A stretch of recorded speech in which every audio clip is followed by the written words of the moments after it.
Hi friends, down பஸ்ஸில் நம்ம எல்லாரும் கேட்ட அழகான பாடல்களை கண்டிப்பாக மறக்கவே முடியாதுன்னு சொல்லலாம். இந்த நிமிஷம் நீங்கள் டவுன் பஸ்ஸில் கேட்ட மறக்க முடியாத பாட்டு என்ன அப்படிங்கிறத கமெண்ட் பண்ணுங்கள். சரிகமப்பா லிட்டில் சாம்பியன் சீசன் 5ல் நம்ம எல்லாருக்கும் பிடிச்ச அழகான மெமரிஸை கொண்டாடுற விதமாக தான் டவுன் பஸ் ரவுண்டை தான் நடத்தி அசத்தி இருக்காங்க.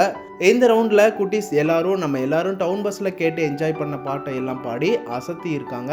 பிரதீக்ஷா அண்ட் லிகித் இவங்க 2 பேரும் சேர்ந்து சொல்லி வீடு வெள்ளி நிலவே சொல்லுகின்ற செய்திகளையே அப்படிங்கிற எல்லாருக்கும் பிடிச்ச பாட்டை பாடியிருக்காங்க. இந்த பாட்டை இந்த குட்டி பசங்களோட வெர்ஷன்ல இவங்க பாடி கேட்கும்போது ரொம்ப நல்லா இருந்துச்சு. அதே நேரம் கண்டிப்பா பஸ்ஸில் டிராவல் பண்ணி கேட்ட மாதிரியே தான் இருந்துச்சு அப்படின்னு சொல்லலாம். ரொம்ப நல்லா பாடியிருக்காங்க. ஜட்ஜஸ் என்ன சொல்லியிருந்தாங்கன்னா, இந்த பாட்டு ரொம்ப கஷ்டமான பாட்டு, அதாவது அந்த நுணுக்கமான நோட்ஸ் எல்லாம் அந்த அளவுக்கு கஷ்டமாக இருக்குமாமா. இந்த பாட்டை பெரியவங்களே ஸ்டேஜில் எடுத்து பாடுறதுக்கு யோசிப்பாங்க.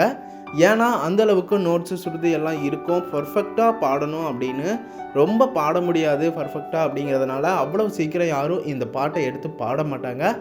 அப்படி இருந்தும் நீங்கள் இந்த பாட்டை எடுத்துகிட்டு பாடியிருக்கீங்க. ரொம்ப சந்தோஷமாக இருக்குது. அதே நேரம் ரொம்ப சூப்பராக பாடியிருக்கீங்க. கொஞ்சம் அங்கங்கே நோட்ஸ் எல்லாம் கொஞ்சம் மிஸ் ஆச்சு. மற்றபடி 2 பேருமே ரொம்ப நல்லா பாடிட்டீங்க அப்படின்னு ஜட்ஜஸ் எல்லோரும் பாராட்டி இவங்க 2 பேருக்குமே கூட நல்ல ஸ்கோர் கொடுத்துருக்காங்க அப்படின்னு தான் சொல்லணும். பிரதீக்ஷாவோட வாய்ஸும் லிகித்தோட வாய்ஸும் உண்மையாகவே கேட்க ரொம்ப நல்லா தான் இருந்துச்சு. இந்த குட்டி பசங்களோட பர்ஃபார்மன்ஸ் உங்களுக்கு பிடிச்சிருந்துச்சான்னு கண்டிப்பாக கமெண்ட்டில் சொல்லுங்கள். இந்த லிட்டில் சீசன் 5ல் உங்களுடைய ஃபேவரட் யார் அப்படின்னு கமெண்ட் பண்ணுங்கள். தொடர்ந்து அடுத்தடுத்த வீடியோஸ்க்கு நம்ம சேனலையும் சப்போர்ட் பண்ணுங்கள், சப்ஸ்கிரைப் பண்ணுங்கள் அண்ட் பெல் ஐக்கனையும் கிளிக் பண்ணிக்கோங்க.